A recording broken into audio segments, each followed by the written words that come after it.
आरव के जन्म के बाद खुशबू ने जीवन को फिर से पकड़ने की कोशिश की। वह अब अकेली माँ थी, लेकिन उसने हार मानना नहीं सीखा था।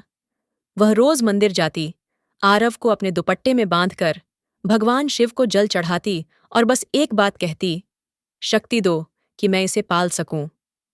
एक दिन जब वह मंदिर साफ कर रही थी, तभी एक बूढ़े साधु आए।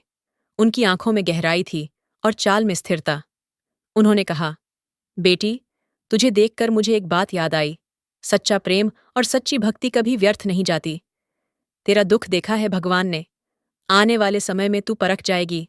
अपने मन और नियत की तैयार रहना।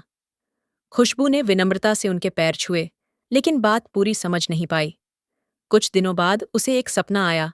उसी साधु ने उसे एक पहाड़ी दिखाई जहां आशीर्वाद की गुफा थी, और वहां लिखा था, जिसने सब कुछ खोया और फिर भी दया न छोड़ी, उसे वहां वरदान मिलेगा। खुशबू ने इसे ईश्वर का संकेत माना। उसने आरव को पीठ पर बांधा और चल पड़ी, जंगल, नदियां, पत्थर, कांटे, सब पार करती हुई। 2 दिन के बाद वह एक छोटी सी गुफा के सामने पहुंची। गुफा के अंदर सन्नाटा था, लेकिन वातावरण शुद्ध।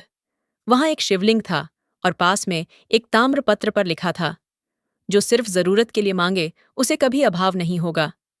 खुशबू ने शिवलिंग के सामने सिर झुकाया और कहा, हे भोलेनाथ, मुझे कुछ नहीं चाहिए, बस मेरे बेटे को कभी दुख न हो।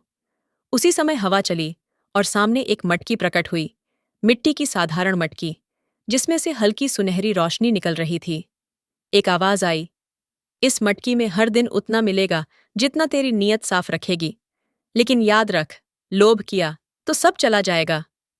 खुशबू ने मटकी को उठाया, आरव को चूमा और वापस अपने गांव लौट आई।